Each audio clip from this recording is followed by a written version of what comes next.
Ya Gyananjana Shalakaya Chakshurmritamena Tasmai Shri Gurave Namaha Gaurave Gaurachandraya Radhikaye Tadaraye Krishnaya Krishna Bhaktaya Tad Bhaktaya Namo Namaha. Nous lisons donc dans le Jivadharma, chapitre 4, donc la suite de ce que nous avions commencé à lire. Il était question donc, c'est Lahiri Mahashaya qui parle à son gourou, donc il l'a accepté comme son gourou, Vaishnav Das, qui était donc l'ancien sannyasi Thakur, qui donc a maîtrisé la science de la bhakti très bien, et au point où finalement il peut donc transmettre cette connaissance d'une façon immaculée. Et là, il parlait du sambandha, parce qu'en fait, sans qu'on puisse connaître la relation que nous avons. En fait, le sambandha, ça veut dire la relation qu'on a avec nous-mêmes. Très souvent, nous ne comprenons pas, enfin, nous avons du mal à réaliser que nous sommes des êtres spirituels. Nous sommes tellement habitués avec ce corps, mais pire encore, nous vivons dans une société qui n'arrête pas de nous dire que nous sommes de la matière. Donc, c'est très difficile de pouvoir connecter à notre identité réelle. Et quand on va voir des professionnels, que ce soit un docteur ou un psychologue, ils vont toujours essayer de nous identifier, soit au corps, soit encore aux sentiments, aux émotions qui nous animent, mais on ignore toujours notre véritable identité. Ça devient très compliqué. Et donc, avec un gourou, le gourou authentique, il va révéler cette identité, au moins en théorie, en disant que nous sommes une âme spirituelle en relation avec un Dieu personnel et que nous avons aussi des relations avec toutes les âmes distinctes et une relation avec le monde matériel dans lequel nous sommes. Mais cette relation, eh bien, elle est pervertie dans la mesure où nous nous identifions à la nature. Nous pensons que nous sommes des terriens, que nous appartenons à la terre. Et les religions du monde nous disent poussière, tu es poussière, tu retourneras à la poussière, comme si finalement notre identité, elle était uniquement matérielle. Donc de comprendre cet principe de relation, et c'est comment dire, c'est assez complexe parce que comme je le dis, il faut saisir la relation qu'on a avec nous-mêmes, mais avec les autres êtres et avec le monde matériel et avec l'âme suprême. Et donc de comprendre que toutes ces choses sont distinctes en même temps, même si elles sont en relation. Hein. Et alors, Lahiri demande cette question, il pose cette question, de fidèles dévots m'ont dit que l'on devient un vrai Vaishnav, là, je suis page 109, que lorsque l'on fait des expériences de la dévotion par des émotions extatiques, ce qu'on appelle les bhavas. Alors, un bhava, c'est quand finalement le corps est complètement submergé par des émotions spirituelles. Il ne s'agit pas d'émotions purement psychologiques, on va dire. Il y a une différence entre ce qu'on peut éprouver, on peut être hypersensible même, ou émotionnel, et simplement parce qu'on réagit personnellement face à toutes les choses qui nous arrivent, on le ressent dans notre corps, mais c'est toujours relié au corps ou au mental. L'émotion spirituelle, bhava, c'est quand finalement enfin nous détachons complètement du corps et du mental pour être connectés uniquement avec Bhagavan. Et donc on peut éprouver toutes ces émotions qui sont parfois spectaculaires. En tout cas, il y a des larmes qui viennent aux yeux, on peut trembler, on peut changer de couleur, on peut tomber à terre, on peut s'évanouir, toutes les choses qui finalement on connaît dans le monde matériel. Mais là, c'est relié purement à quelque chose de spirituel. Les gens qui peuvent observer ça pensent que la personne est devenue folle. On disait ça de Chaitanya Mahaprabhu, qu'il était devenu fou, fou de Dieu, n'est-ce pas? Euh, donc, il pose cette question, que le vrai Vaishnav, c'est celui qui atteint les stages de bhava. Et Vaishnav Das répond, l'ultime dessein du dévot est de cueillir le fruit qui est bhava, qui est le premier germe du pur amour, prema, et la base de toutes les émotions spirituelles, mais cet état est pur, cet état extatique doit être pur. Donc il faut absolument que ce soit vraiment une vraie émotion spirituelle et non pas quelque chose qui est un faux semblant. Une seule goutte d'émotion pure, Shuddha Bhava, peut combler tous les désirs de l'être, mais ceux qui font l'étalage de leurs émotions spirituelles tout en étant contaminé par la gnose. Bon, ça, c'est moi qui ai marqué ça, le jnana. Parce qu'en fait, j'ai toujours été frappé que jnana et gnose, c'est presque écrit pareil. La gnose, chez les mystiques, c'est la connaissance qui fait que, en se sachant âme spirituelle et non être de matière, eh bien, on est libéré de ce monde matériel. C'est pratiquement la même connaissance impersonnelle que le jnana. Donc, ceux qui sont contaminés par le jnana et le désir de fusion dans l'absolu indifférencié n'amènent qu'infortune à tous les êtres. L'exhibition de sentiments dévotionnels par ceux qui se disent unis dans le grand tout n'est que tartufferie. Ça aussi, c'est ma traduction. Tartuffe. Je ne sais pas si vous vous rappelez de Molière, c'était le faux dévot, hein, qui dit cette fameuse réplique: Cachez ce sein que je ne saurais voir. Alors, le Tartuffe, c'est celui qui finalement s'habille en dévot, mais pas un dévot. Et donc, de la même façon, ici, on parle des expériences euh, de, de fusion, on va dire. Donc, ça, c'est quelque chose qui est très populaire auprès des gens qui sont spiritualistes. Très souvent, on oppose ça. Il y a le courant matérialiste qui dit qu'on est matière, qu'on appartient à la matière, et il y a le courant spiritualiste qui dit que finalement, on fait partie d'un tout et qu'on n'a pas d'individualité propre. Il faut effacer le moi pour devenir le soi avec un grand S, et on a la conscience cosmique. Voilà. Alors, il n'y a rien de mal à tout ça. L'accent polémique est toujours là pour montrer quelle est la voie à suivre, même si finalement, ben, ça fait partie d'une étape, on va dire, du chemin spirituel que de réaliser Brahma Bhuta. Brahma Bhuta, ça veut dire qu'on a réalisé qu'on n'est pas de la matière, qu'on est purement Brahman, hein, Aham Brahmasmi, mais ce n'est pas le but de la vie spirituelle. Les Vaishnavas vont expliquer que ce sentiment de faire partie du tout, c'est un sentiment que l'âme conditionnée peut avoir s'il recherche un chemin spirituel, mais il ne peut pas aller plus loin. Il ne peut pas aller au-delà de cette conception de l'unité avec le tout, et que pour avoir une relation avec Bhagavan, qui est une entité spirituelle réelle et distincte, il faut même transcender cela.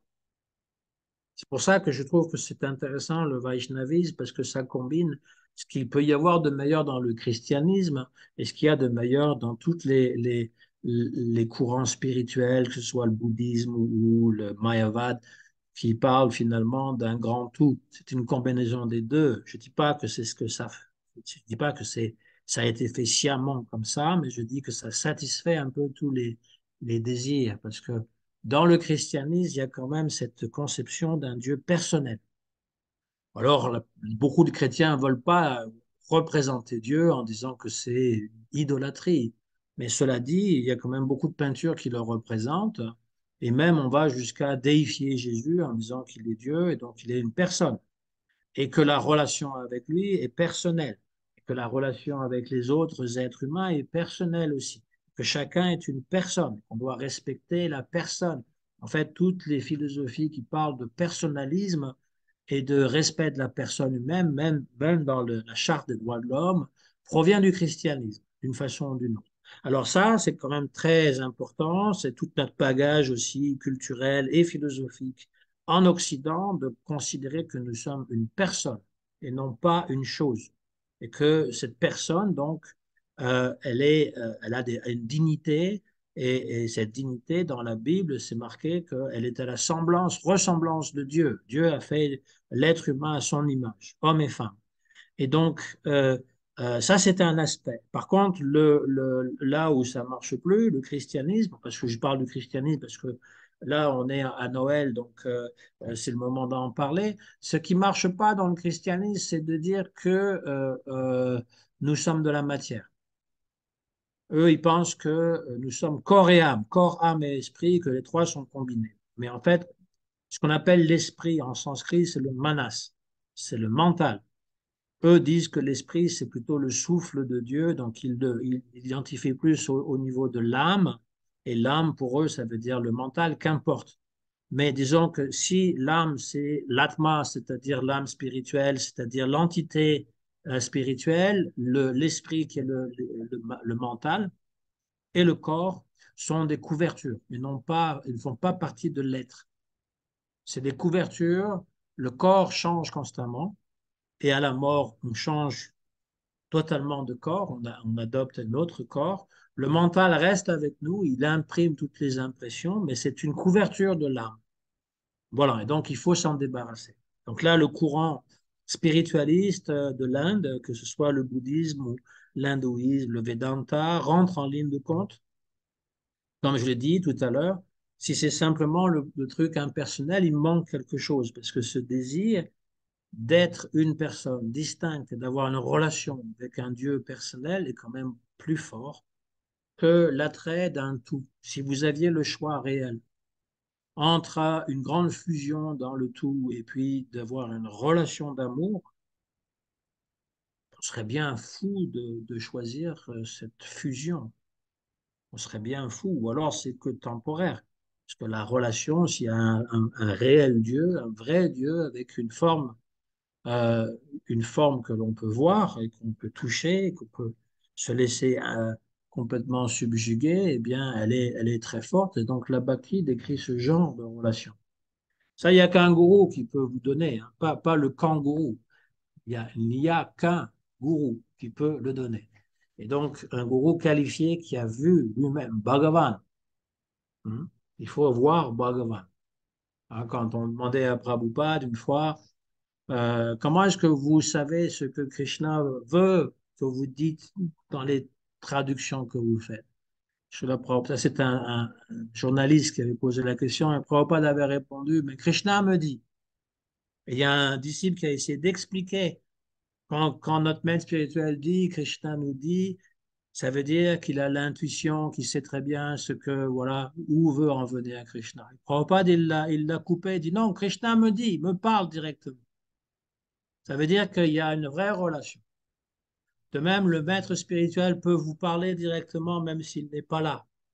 Il peut vous parler dans les rêves, il peut vous parler en- dans votre tête, il va vous parler aussi à travers ses instructions dans des livres. Il est toujours présent. C'est une erreur de penser que le gourou est absent. Et donc, euh, ici, c'est ce que dit Vaishnav Das, la connaissance du principe relationnel, Sambandha Gyana, est essentielle à ceux qui aspirent à une dévotion sans mélange. Il faut vraiment comprendre le principe de cette relation avec Dieu pour pouvoir s'absorber dans une bhakti. Lahiri, là je suis page 110. Lahiri demanda, existe-t-il une vérité qui soit supérieure au Brahman? Si Bhagavan est à l'origine du Brahman, pourquoi les gnostiques, ceux qui suivent le Jnana Yoga, pourquoi les gnostiques ne renoncent-ils pas à leur quête du Brahman et ne se mettent-ils pas tout simplement à adorer Dieu le bienheureux? Vaishnav Das répondit avec un doux sourire, c'est ce qu'ont fait Brahma, les quatre Kumaras, Shuka, Narada et Shiva, le maître des êtres célestes, en prenant refuge au pied de lotus de Bhagavan. Donc on connaît les histoires. En tout cas, les quatre Kumaras, ils avaient le corps d'enfant et ils pouvaient voyager dans le monde entier. Ils ont même été capables d'aller à Vaikunta. Et à Vaikunta, eh bien, on leur a refusé l'entrée et ils ont eu une intercation avec ceux qui gardaient donc les gardiens de l'entrée. Et Vishnu est arrivé. Quand ils ont vu Vishnu, qu'ils ont senti l'odeur, le parfum que dégageait son corps, ils ont été complètement transformés et du Brahmavad, qu'ils étaient complètement absorbés dans cette méditation impersonnelle, ils se sont convertis. Voilà un exemple type. Shukadev, lui, il était réalisé même dans le sein de sa mère, même quand il était un embryon. Il avait compris que le monde matériel n'est que Maya et que si je sors, je vais être contaminé par rien. Donc, il ne voulait pas sortir. Il a fallu que Krishna vienne pour le convaincre de sortir. Il a finalement sorti. Il est né, mais il était déjà complètement formé. Et il a quitté le monde immédiatement. Il a pris sannyas immédiatement sans la cérémonie. Il est parti tout nu dans la forêt. Son père a suivi.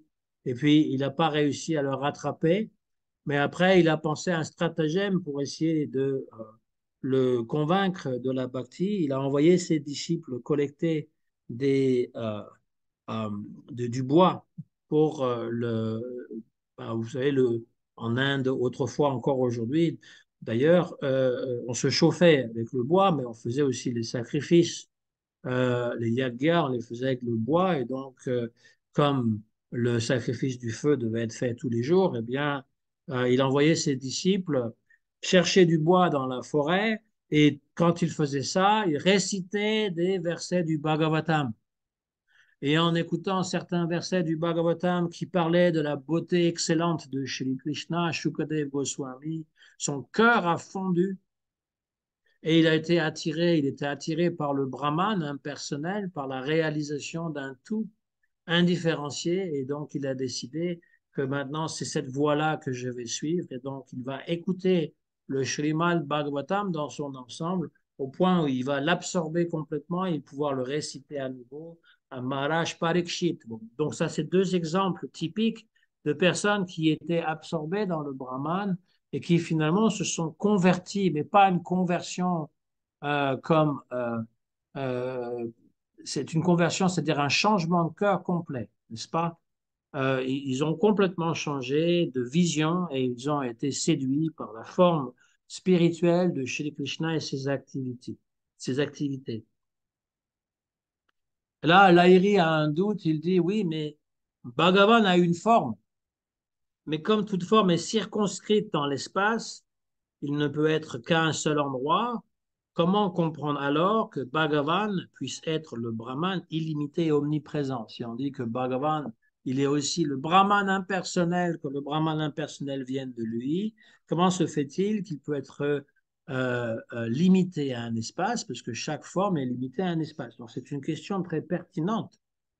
Et voilà comment il répond, Vaishnav Das. En ce monde, l'espace est aussi sans limite. Pourquoi donc le Brahman serait-il plus important sous prétexte qu'on le dit illimité? Bhagavan est aussi sans limite, en raison de la puissance qu'il manifeste en rayonnant de tout son être, ce qui ne l'empêche pas d'avoir une forme divine personnelle et sans égale. On peut donner l'exemple du soleil aussi.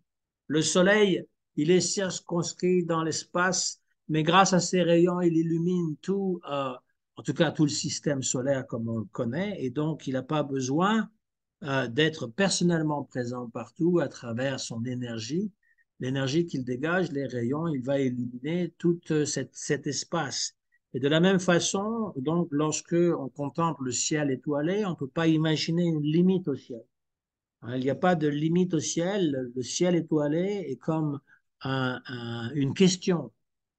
Lorsqu'on voit l'immensité du ciel, tous ces petits points blancs dans le ciel, lorsque c'est une nuit sans nuages, une nuit à la campagne, sans tout l'éclairage artificiel des villes, on peut voir cette vaste étendue, eh bien, on est confronté au mystère de l'existence. Qu'est-ce qu'on est dans tout cet espace immense et quelle est la limite de l'univers pour la plupart des scientifiques? Eh bien, l'univers, c'est Dieu lui-même ou encore Dieu dans sa manifestation, disons, matérielle, parce qu'ils sont panthéistes. C'est un panthéisme matérialiste, c'est-à-dire que c'est la matière qui est suprême, mais elle est présente partout, elle est pénétrée par le mystère. C'est un mystère, c'est mystérieux. Et donc, on peut comprendre que le Brahman, en fait, eh bien, recèle aussi ce mystère et qu'à l'intérieur de ce Brahman, il y a une personne suprême. Voilà ce que dit Vaishnav. Sa forme infiniment attirante et aussi omniprésente, omnisciente, omnipotente, pleine de miséricorde et de félicité la plus élevée. Ne devrait-on pas considérer comme supérieure cette forme remplie de qualités sublimes plutôt qu'un principe obscur, omniprésent, mais dénué de toute qualité, de toute puissance? En vérité, l'absolu impersonnel n'est qu'une manifestation partielle du bienheureux Seigneur. Les atouts personnels et impersonnels coexistent harmonieusement en la personne suprême. Ça, c'est la chose classique. Les attributs divins, on retrouve ça dans la théologie scolastique du Moyen Âge, les attributs de Dieu, sa bonté, euh, sa, sa, euh, sa justice, euh, sa, son omniprésence, son omnipuissance. Euh, Miséricorde. il est tout puissant. Ce sont des qualités, des attributs. Et donc, saint Thomas d'Aquin, il écrit beaucoup sur cette particularité que Dieu est un être. Il insiste beaucoup sur ça, que le verbe être définit le mieux Dieu, parce que dans la Bible, Dieu se révèle en disant je suis qui je suis. Donc, il utilise le verbe être, mais cet être est doté de qualités, d'attributs, c'est-à-dire que sans aller jusqu'à dire qu'il est une personne, eh bien, on a cette conception quand même que c'est un être personnel. Et le Coran aussi, enfin, en tout cas, toute les théologiens musulmans dans l'histoire ont aussi développé à merveille les qualités de Dieu. Et donc, dans le Coran, Dieu a 99 noms. Et ces 99 noms décrivent les qualités ou les euh, attributs de Dieu. Donc Dieu est le roi, Dieu est le Tout-Puissant, Dieu est miséricordieux, Dieu, il est le plus grand et le plus petit à la fois, il est le premier, le dernier, il est le juge, il est le témoin, et tous ces attributs, tous ces noms sont des noms divins. C'est une. Donc, on retrouve aussi dans le judaïsme, bien entendu, les mêmes choses, parce que les trois monothéismes ont en commun cet être suprême qui est à la fois personnel et impersonnel, les deux. Lorsqu'il y a la compétition entre quelque chose de personnel et d'impersonnel, on doit bien admettre que c'est la personnalité qui, quand même, domine. Si vous aviez le choix entre rencontrer, je ne sais pas, vous faites partie, vous avez un projet que vous voulez soumettre, vous faites partie donc d'une équipe et vous rencontrez les représentants du gouvernement, mais de façon impersonnelle par téléphone ou par le mail, c'est une chose. Mais si vous rencontrez le président en personne, en dépit de ce que vous pouvez penser du président, mais par rapport à votre projet, ça a quand même beaucoup plus de poids que de rencontrer la personne, n'est-ce pas? Et donc, c'est ça qui est important à comprendre, c'est-à-dire que si on a le choix entre un Dieu impersonnel qu'on ne peut pas connaître, qui est partout présent, et un Dieu qui pourra venir nous parler et considérer que nous sommes aussi une personne, on n'a pas à perdre, parce que ça, c'est ce qui est dans le bouddhisme ou l'hindouisme, enfin l'hindouisme, le Vedanta, le néo-Vedanta, que finalement, lorsque nous arrivons à la libération, nous perdons notre individualité, parce que l'individualité, c'était Maya. Donc, nous devenons rien. C'est quand même assez angoissant de concevoir cela, mais quelque chose qui vous dit que vous gardez votre individualité, pas l'individualité que vous avez maintenant, recouverte par l'ego, recouverte par toutes les blessures que vous pouvez avoir qui remontent jusqu'à l'enfance, avec toutes les imperfections. On parle d'une individualité de dire je suis. Voilà. Et une autre individualité qui est tu es. C'est le principe même de l'amour. Il y a une relation, quel que soit le degré d'amour entre amis, par exemple, le fait que je suis et tu es. On a la fameuse phrase de Montaigne qui parlait de son ami la Boétie, qui disait parce que c'était lui, parce que c'était moi. Et dans cette simple phrase, il voulait dire toute son amitié, toute la profondeur de l'amitié qu'il avait pour la Boétie, qui est mort prématurément, qui est mort jeune, et qu'il disait qu'il, voilà, mon ami avait une particularité toute spéciale que j'appréciais, qui apportait quelque chose de plus à ma vie. C'est ça que ça veut dire. Alors évidemment, pareil dans la relation parentale ou filiale, on a une relation avec un père, une mère qui soit suffisamment équilibrée, évidemment, parce que on peut avoir des histoires compliquées avec ses parents. Mais si la situation est équilibrée, eh bien, il y a une relation d'amour qui s'établit entre les deux. En tout cas, toutes les situations compliquées qu'on peut vivre, c'est justement parce que la relation d'amour était défectueuse. Soit elle était absente, soit elle était entachée par toutes sortes de choses qui n'étaient pas de l'amour. Et donc, ça crée des problèmes.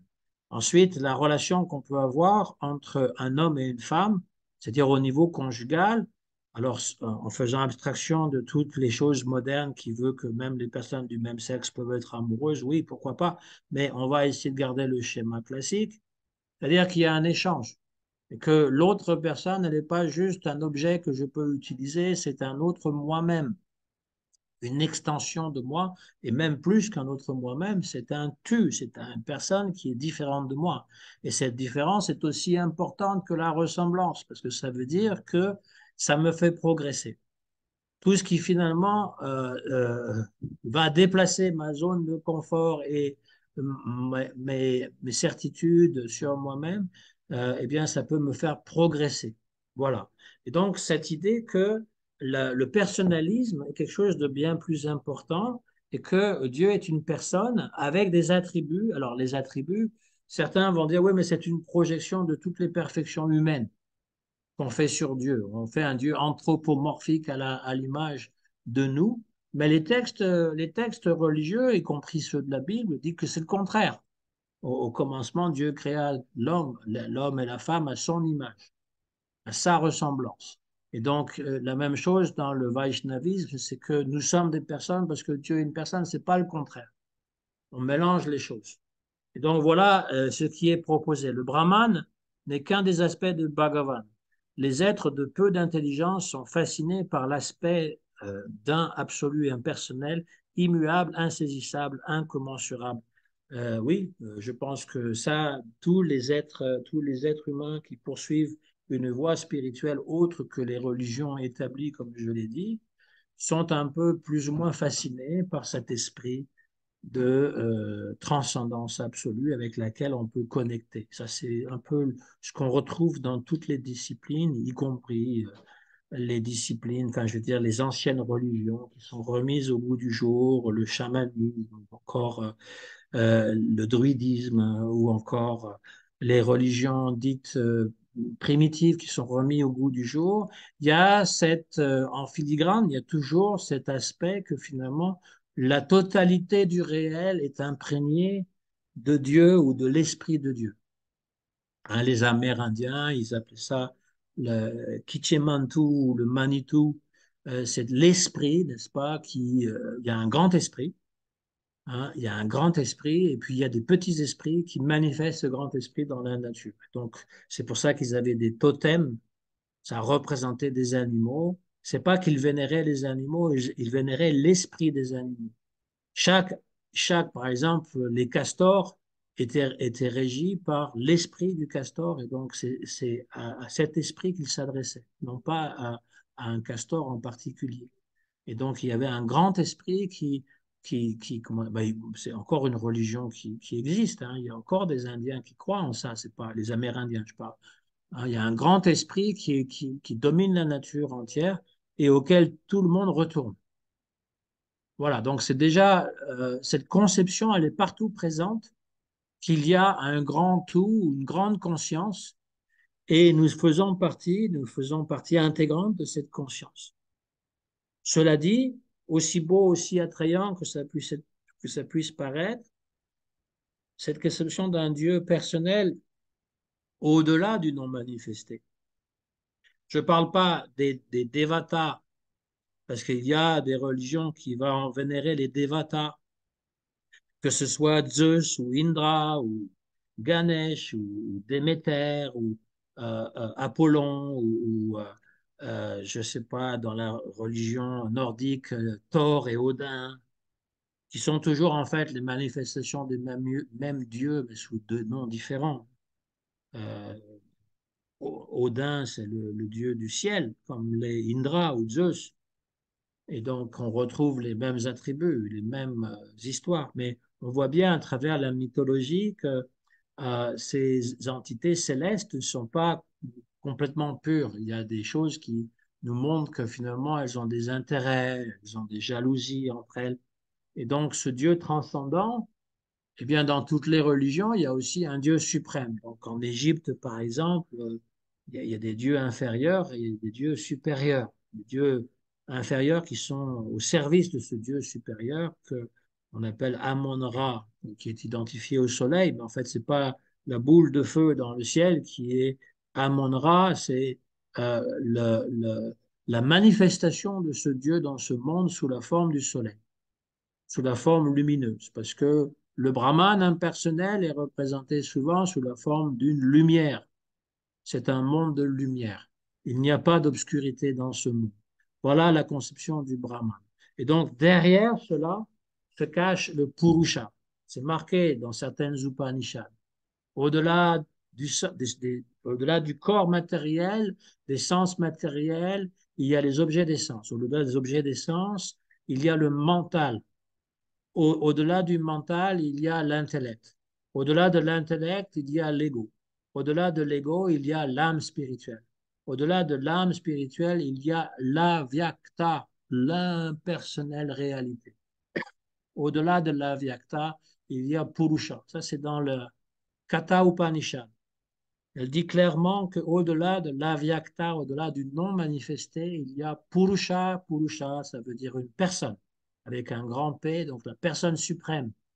Parce que c'est au-delà de l'âme individuelle. L'âme a déjà été nommée. On ne parle pas de l'âme égale Purusha ou Atma égale Brahma. Non. On parle ici du Purusha qui est l'âme suprême, Param Purusha. Tout comme chez la Brahmaji, il va dire Govindam Adi Purusham Tamaham Bhajami. Tu es Govinda, l'Adi Purusha, le premier Purusha, le Purusha archétype duquel viennent tous les autres Purushas. Donc ici, il est question de cette Purusha qui est au-delà du non manifesté. Lahiri demande comment comprendre que la forme de Krishna puisse être éternelle quand elle naît dans le temps qu'elle lui sert à accomplir des activités pour être finalement abandonnée. Voilà une autre question qui vient souvent par les impersonnalistes. Oui, mais Krishna, il naît dans le temps et puis il laisse une forme derrière lui. Ça prouve que lui aussi, il a accepté un corps. Hein. Et ça, c'est ce qu'on appelle l'illusion. Hein. Vaishnav Das répond, la forme de Sri Krishna est éternelle, sat pleine de conscience, science, chit et pleine de félicité, ananda, sa naissance en ce monde, ses actes, son départ n'ont rien de matériel. Lahiri. Alors pourquoi le Mahabharata et d'autres écrits du même genre en font mention? Ils disent que Krishna est né et ils disent que Krishna a laissé un corps derrière lui. Vaishnav Das, la vérité éternelle ne peut à proprement parler être décrite par des mots étant au-delà des expressions du langage humain. L'âme, dans sa pureté originelle, arrive à voir la forme transcendante et les jeux divins de Bhagavan Sri Krishna. Mais lorsqu'elle tente de décrire cette réalité suprême à l'aide de mots, ce qu'elle décrit ressemble alors à une légende ordinaire. Ceux qui parviennent à extraire l'essence des Écritures, tels que le Mahabharata, arrivent cependant à voir les jeux de Hari dans leur réalité. Mais les hommes d'intelligence ordinaire interprètent ces récits de diverses manières.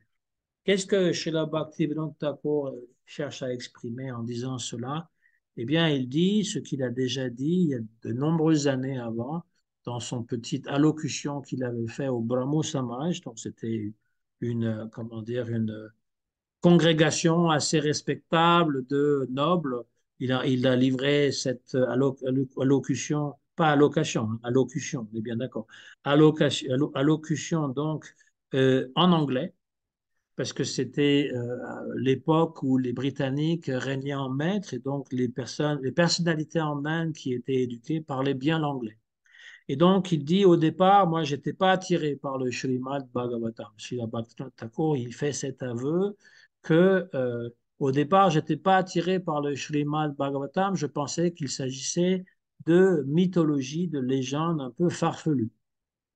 Et puis, je suis tombé sur un exemplaire euh, des Sandarbhas de Jiva Goswami qui explique le Srimad Bhagavatam selon ces trois principes qui ont été nommés. Je pense que j'en ai parlé la dernière fois d'ailleurs. Sambandha Abhideya Prayojana. Et toujours est-il que ça a changé ma vision. Et que là, j'ai compris que finalement, il fallait avoir la vision transcendante pour pouvoir accéder à ces jeux divins. Ce qui est décrit sur la feuille de papier et ce qu'on peut voir par le cœur, ce sont deux choses différentes. Donc, on peut parfaitement entendre les histoires de Krishna et dire, ouais, c'est que de la mythologie hindoue. C'est ce que nous disent nos parents, nos amis qui sont matérialistes. Pour eux, ils ne voient absolument rien de transcendant. Et même les chrétiens, ils vont dire ça. La différence entre votre religion et la mienne, c'est que mon Jésus, il était réel. Et que votre Krishna, c'est juste un dieu hindou. Alors, on pourrait très bien dire, ben vous, le Jésus est aussi quelqu'un qui est palestinien, disons, un juif. Et puis, il y a beaucoup de mythologie qui s'est introduite quand même dans la religion chrétienne. Toute cette histoire, ces histoires de la naissance miraculeuse de Jésus ou encore qu'au départ, il était la parole de Dieu qui s'est incarnée en tant qu'être humain. C'est de la mythologie. Au sens noble du terme, la mythologie, c'est pas quelque chose de faux. C'est quelque chose qui décrit, c'est des histoires qui décrivent autrement une réalité qu'on ne pourrait pas appréhender par les sens. Mais au-delà, finalement, du mythe ou de la mythologie, il y a aussi une réalité transcendante. C'est-à-dire que quand Krishna il descend dans ce monde, c'est pas on construit pas sur lui des histoires symboliques pour pouvoir dire autre chose. On n'est pas en train de dire que Brahman est en train de jouer. Parfois, c'est dit dans le Bhagavatam. Mais très souvent, c'est les histoires qui sont présentées, c'est que Krishna, il assume la condition humaine pour pouvoir nous élever jusqu'à lui, pour pouvoir nous attirer à lui. On va pouvoir oublier les problèmes dans le monde. Fini les guerres, fini les pandémies, fini toutes les histoires politiques entre les salauds de vert et les crétins de bleu. On n'est plus intéressé par ces choses-là. On est intéressé juste par Krishna. Le mieux, c'est même de ne pas savoir ce qui se passe dans le monde. À quoi ça sert? C'est toujours la même chose. C'est toujours les mêmes trucs qui sont répétés encore et encore. Et donc, on peut s'absorber dans les jeux que Krishna nous donne. On va absorber notre esprit et notre mental au point que finalement, il sera libéré de toute tension, de tout problème, de toute préoccupation, et on pourra participer dans ces jeux. C'est ça l'idée, hein, d'écouter, et on pourra expérimenter les extases spirituelles, bhava. Sinon, lorsqu'on entend ces histoires, on va penser c'est que de la mythologie, c'est que des légendes, etc. Mais on ne peut pas comprendre ça par notre esprit. Il faut encore une fois l'écouter d'une personne qui est pleinement réalisée. Voilà. Euh, Lorsqu'on médite sur la forme de Shri Krishna, la vision qu'on en a est limitée par le temps et l'espace. Comment pourrait-on s'affranchir de telles limites et méditer sur la forme véritable? Voilà la question de Lahiri Mahashaya. Vaishnav Das répond, la méditation est une activité de l'esprit et aussi longtemps que l'esprit n'est pas totalement spirituel, la méditation ne peut être spirituelle. La dévotion purifie l'esprit et le spiritualise peu à peu. Quand on médite avec un esprit purifié, ce genre de méditation spirituelle devient possible. Ainsi, les dévots qui s'adonnent à l'adoration exclusive de Krishna en récitant son nom ne sont pas affectés par le monde matériel car ils sont totalement spiritualisés. C'est exactement ce que je venais de dire, hein. Il n'y a rien du monde matériel qui va venir nous entacher parce qu'on est complètement absorbé et purifié par le nom et les divertissements de Krishna. En méditant sur les jeux quotidiens de Krishna, ils vivent intérieurement dans le monde spirituel et savourent la béatitude qui découle de leur service confidentiel.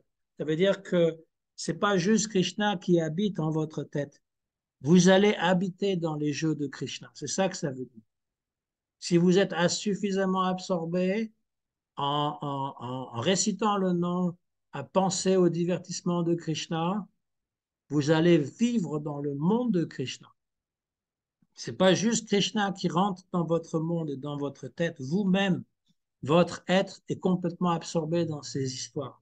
C'est ça que ça veut dire. Ça, c'est une bhakti qui relève en fait d'une méditation très, très intense. Soyez bon, dit Lahiri, accordez-moi d'obtenir une telle réalisation spirituelle. Bien entendu, ce que je viens de vous dire, tout le monde serait intéressé à savoir. Et comment on fait? Vaishnav Das, la réalisation spirituelle se manifestera d'elle-même quand tous les doutes et la logique ordinaire auront disparu de ton esprit et que tu seras constamment captivé par la récitation du nom divin. Plus tu auras recours au raisonnement de la logique ordinaire, plus ton mental sera sous le joug de la matière. Par contre, plus tu feras d'efforts pour laisser passer le flot savoureux du Saint-Nom, plus les chaînes qui te retiennent se relâcheront. La dimension spirituelle se manifestera alors spontanément dans ton cœur On ne peut pas comprendre ces choses par la logique. On ne peut pas comprendre cela en discutant entre nous. Hein. Euh, Quelqu'un faisait la réflexion que aujourd'hui il y a des sites d'internet sur Facebook par exemple où il y a des dévots qui abordent des sujets spirituels sur la bhakti et qui argumentent pour ou contre, qui donnent leurs propres idées. Mais c'est pas comme ça qu'on comprend en fait. Ça fait pas avancer. On ne va pas comprendre une réalité spirituelle en échangeant d'une façon superficielle ou encore avec nos propres idées. Ce qu'il faut, c'est dépasser la logique et surtout se mettre à l'école d'un maître expérimenté qui va pouvoir nous dire toute la vérité et simplement de l'écouter et de l'absorber, on va pouvoir comprendre des choses, on va pouvoir réaliser des choses. C'est pas avec notre propre intellect, c'est pas notre propre spéculation, c'est pas la voie qui nous est indiquée. C'est une voie qui demande un effort pour pouvoir toujours, moi par exemple, lire la Bhagavad Gita, le Srimad Bhagavatam, le Chaitanya Charitamrita. Il y a plein de livres. En premier lieu, on devrait privilégier les livres qui ont été traduits et commentés par les grandes âmes réalisées. Ça, c'est la première chose. Après, on peut lire d'autres livres, mais toujours en relation avec ça et dans une seule et même lignée. Parce que si on lit un petit peu du livre qui te parle comment le développement personnel et qu'on le met sur le même niveau que la bhakti, ça ne va pas marcher. C'est pas de la bhakti, ça. On peut lire des livres sur le développement personnel, mais accepter qu'il s'agit là que d'une euh, démarche inférieure qui va aider au niveau psychologique. Mais au niveau spirituel, il faudra avoir une compréhension plus juste et plus raffinée et plus concentrée. C'est-à-dire que nous voulons rester fidèles à notre maître spirituel et la lignée spirituelle qu'il représente. Nous ne voulons pas aller à droite, à gauche, chercher des idées, compléter des informations, parce qu'on ne pourra jamais développer une vraie science spirituelle. Le maître spirituel, il va être là toujours avec nous pour nous inspirer et nous guider quand on cherche à le comprendre, lui et lui seul. Lui et toute la lignée, évidemment, de Vaishnav. Il n'est pas, le maître spirituel est inscrit dans une lignée. Chez la Prabhupada, il n'est pas descendu du ciel tout seul et il n'y a personne avant lui, personne après lui. C'est pas vrai, ça. Il y a des dévots qui véhiculent cette idée qu'il y a eu un seul pur dévot, c'était Srila Prabhupada, et tous les autres, finalement, sont là pour répéter son enseignement, mais il ne s'agit pas de l'enseignement de Srila Prabhupada, il s'agit de l'enseignement de Chaitanya Mahaprabhu qui a été compris et réalisé par Rupa Goswami, Sanatana Goswami, Raghunath Das Goswami, Jiva Goswami, et ensuite par Narottam Das Thakur, Vishwanath Chakravarti Thakur, Baladev Vidyabhushana, et ensuite par Srila Bhaktivinoda Thakur et son fils Srila Bhaktisiddhanta Sarasvati, et tous les disciples de Srila Bhaktisiddhanta Sarasvati, ce qui inclut évidemment Srila Prabhupada. Et aujourd'hui, il y a des nouvelles générations d'autres gourous. Et donc, tous disent la même chose, en dépit des querelles d'école, comme on retrouve un petit peu querelles de clocher plutôt qu'on retrouve dans le christianisme et dans d'autres religions, que chacun détient la vérité, que c'est moi qui ai raison et pas toi, en dépit des différentes dénominations, Gaudiya, Math, ISKCON. En fait, il n'y a pas de différence dans l'instruction. Qu'est-ce que Chaitanya Mahaprabhu, qu'est-ce qu'il est venu donner? C'est très clair. C'est très clair. Par contre, on peut insister sur un point plus que sur un autre. Ça, c'est aussi clair. Et ici, chez la Bhaktivedanta Thakur, dans son Jeva Dharma, il explique vraiment toute la science de la dévotion. C'est un livre tellement important, Dharma. C'est un livre vraiment d'une importance capitale pour la compréhension de ce que Chaitanya Mahaprabhu est venu donner. C'est évident que Srila Prabhupada, il aurait traduit ce livre et commenté, puisqu'il était écrit en bengali, mais qu'il a voulu laisser ce service à d'autres Vaishnavas, parce que chacun a sa mission et chacun peut présenter un aspect de la mission. Bien sûr que Srila Prabhupada a tout donné, Mais pour pouvoir aller encore plus loin, il faut pouvoir céder des commentaires de Srila Bhaktivinoda Thakur et de tous les grands Vaishnavas qui ont donné la traduction de ce livre possible. Alors, là, il veut savoir comment on peut vivre cette expérience spirituelle. Et là, il insiste sur le fait que ce n'est pas l'esprit, le mental qui peut accéder à ça, hein. Et puis, il insiste toujours aussi sur le fait que Bhagavan est une personne, que Paramatma est une émanation de Bhagavan, et que Brahman aussi est la manifestation impersonnelle. Et puis ensuite, on va aborder sur le Jiva Tattva, parce que ça fait partie aussi du Sambandha. Le Jiva Tattva, donc, c'est l'être individuel. On a parlé de Bhagavan, et maintenant c'est Jiva.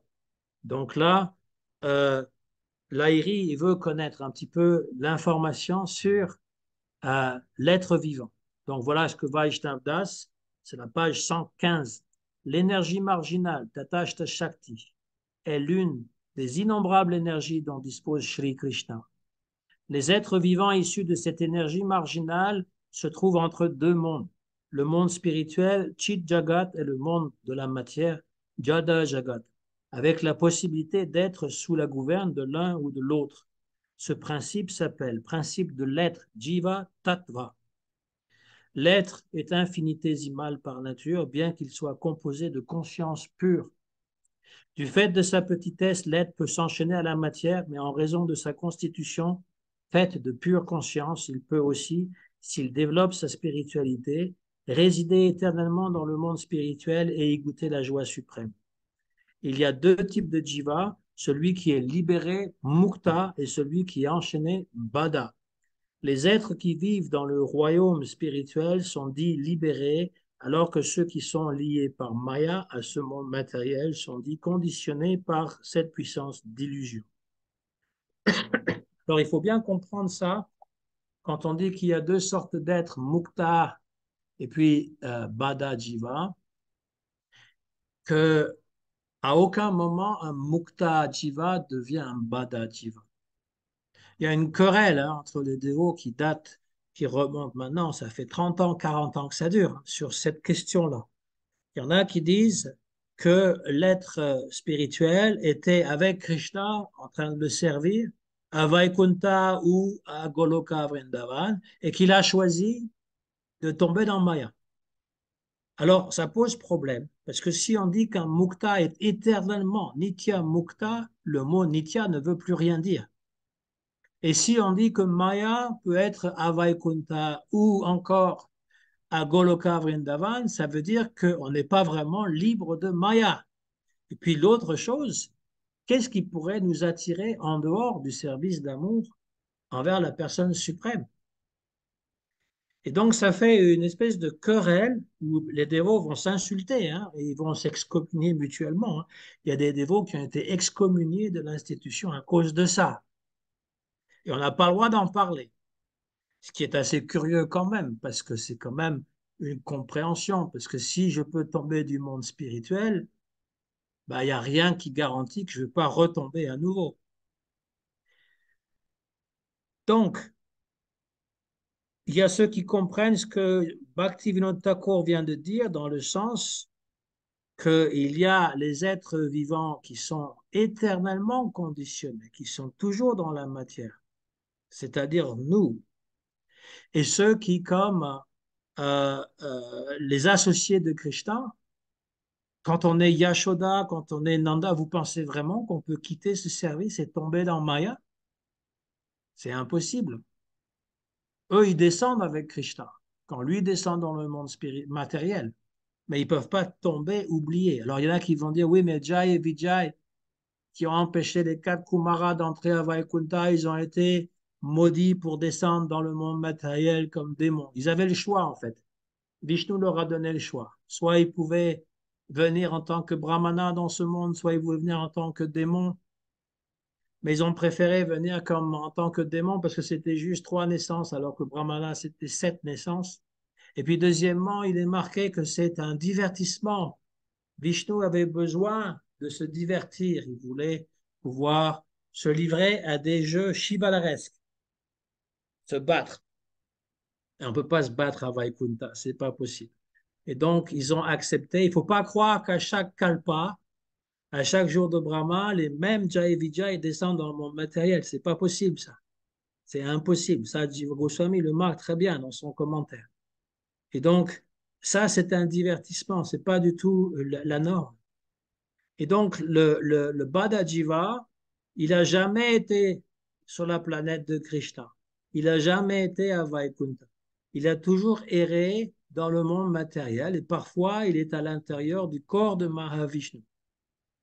Voilà ce que dit cette autre possibilité. Et c'est à travers un pur dévot qu'il peut éveiller son amour pour Krishna et rentrer en relation qu'il n'a jamais eue avant. Voilà. Et lorsqu'on parle de Bada Jiva, là aussi, il va préciser, Vaishnav Das, de plus, il y a deux types d'êtres conditionnés. Ceux qui sont éveillés spirituellement et ceux qui ne le sont pas. Les oiseaux, les bêtes et les êtres humains qui ne recherchent pas leur intérêt spirituel sont spirituellement endormis. Mais les êtres humains qui ont adopté la voie du Vaishnavisme ou n'importe quelle voie de spiritualité sont dits éveillés spirituellement. Personne, hormis les dévots du Seigneur, ne s'efforce sincèrement d'atteindre l'objectif spirituel suprême.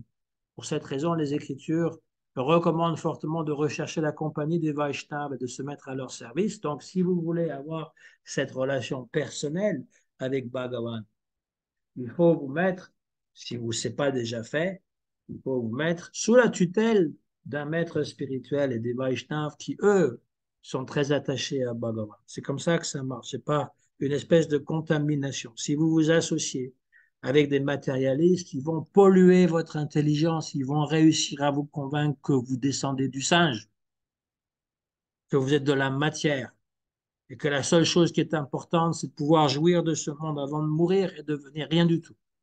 Ils vont réussir ils sont experts, ils vont vous contaminer. Si vous vous associez avec des Mayavad, ils vont réussir à vous convaincre que vous n'êtes pas une personnalité, vous n'avez rien en vous, tout ça c'est de la Maya et vous faites partie d'un grand tout, moi, toi ou nous, tout le monde ensemble.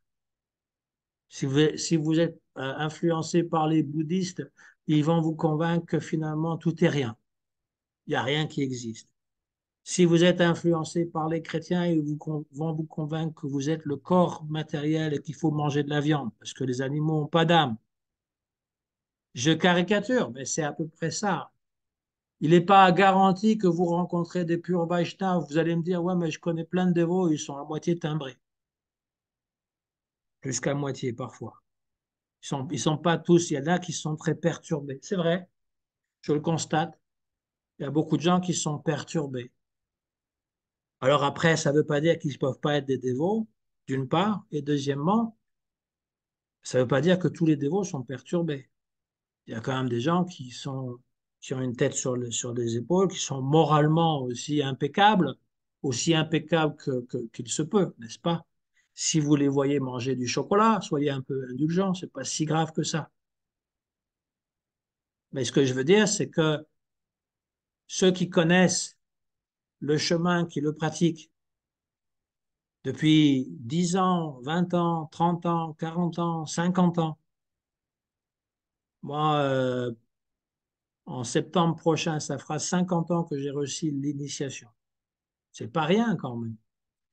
Ça veut dire que et si la personne, elle suit les principes qui sont recommandés par le maître spirituel, s'il a une vie irréprochable, alors cette personne peut vous instruire.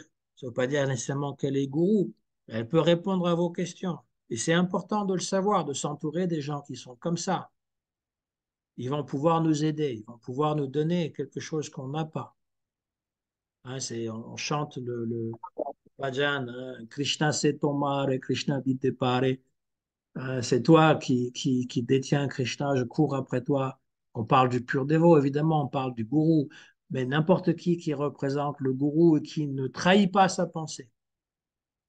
Quand je dis trahir sa pensée, c'est pas comme certains l'entendent, il faut que vous fassiez partie d'une institution particulière, sinon vous êtes un traître, ça veut rien dire ça. C'est pas ça, être fidèle. Vous pouvez faire partie de l'institution et trahir la pensée de votre gourou, juste en n'étant pas sympathique, en étant, en ayant des pensées négatives envers quelqu'un que vous jugez. La personne qui est fidèle, c'est la personne qui répète et qui pratique exactement ce que le maître spirituel a enseigné. C'est ça, quelqu'un qui est fidèle. Et vous pouvez le voir. Oh, vous pouvez juger, évidemment. Vous pouvez dire, ah, ben, il y a tel défaut, tel défaut. Je ne parle pas de ça. Je ne parle pas des défauts de caractère ou même des défauts. On peut même avoir des défauts de caractère. Mais quel est finalement le degré de compréhension et de pratique qu'il a reçu et qu'il donne? Et vous pouvez confirmer, vous pouvez voir dans les livres. Ce que dit une personne, c'est confirmé dans les livres. C'est confirmé par les sadhus, c'est confirmé par d'autres dévots. La sangha, ça sert à ça. C'est que finalement, on a une compréhension unique entre nous. Tout comme les chrétiens, ils ont une compréhension unique, ou les musulmans, ou toutes les dénominations. Les Vaishnavas, ils ont une compréhension unique, surtout les Vaishnavas qui suivent Chaitanya Mahaprabhu. Ils ont une compréhension de ce que Chaitanya Mahaprabhu est venu donner. Et cette compréhension, ils la partagent entre eux. Hein, c'est marqué dans la Bhagavad Gita. Toujours en échangeant entre eux, en s'encourageant les uns les autres, en faisant bhajan, ces grandes âmes m'adorent, me célèbrent. Krishna, il dit ça dans la Bhagavad Gita. Et c'est ce que nous essayons de faire. Et que c'est ça qui va nourrir notre âme, qui va nous faire progresser spirituellement. C'est ça qui va faire qu'un jour, on sera rempli de cet amour spirituel qui va combler tous nos désirs. Il n'y aura plus de désirs qui pourront venir nous perturber. Ça va combler tous les désirs qu'on peut. Si vous avez une question en relation à ce qui a été dit, bien entendu, ou encore un commentaire, c'est le moment de le faire. Moi, j'ai une question. Oui, Tu l'as dit, mais c'est juste pour valider. Enfin, je crois que tu l'as dit, mais donc dans l'hypothèse où on n'est jamais tombé de monde spirituel, mais on est des jivas qui sont éternellement dans le monde spirituel. On peut à un moment donné passer de éternellement dans le monde matériel ou dans Vishnu au monde spirituel, à éternellement dans le monde spirituel avec Krishna et dans ses divertissements. Voilà, c'est ça ma question. oui, ben, c'est ça l'idée. Oui. On ne reste pas Ok, là éternellement, c'est pas pour rester éternellement. Si on dit d'accord. éternellement, c'est parce qu'aussi on en a un peu marre. Hein. Je ne sais pas si pour C'est ça, toi, ben, c'est super long. ça commence à durer. Hein. C'est ça. Donc, Mais oui, après, on veut sortir de on là. est En fait, passé. Ouais. hein, Vas-y, vas-y. ben, qu'est-ce qui fait l'être spirituel, la personne spirituelle dans ce monde, c'est qu'il veut sortir de ce monde matériel. C'est clair. Donc, il y a beaucoup qui veulent aller à Swargaloka, mais il y en a d'autres qui disent, mais non, même Swargaloka, j'y suis déjà allé, moi je veux aller, fini le monde matériel. Si c'est pour redescendre ici, non. Voilà, donc ça c'est la première des clés, c'est quand même, il y a un désir de vouloir sortir. Et puis après, c'est d'avoir cette relation avec Krishna, bien entendu. Oui, tu as bien compris. Oui, oui, oui, oui, j'ai compris. On va pas. Et l'autre chose qui est plutôt encourageant, c'est que lorsqu'on rencontre des dévots et un maître spirituel, ça veut dire que c'est notre dernière naissance. Alors quand on dit dernière naissance, ça peut être à la fin de cette vie ou ça peut être très très proche, encore une, deux vies, puis voilà. Ouais. Bon, ça, je sais pas si je mériterais, mais. Non, c'est pas une question de mérite. C'est le cœur qui est purifié complètement. Et après, il y a la miséricorde, évidemment.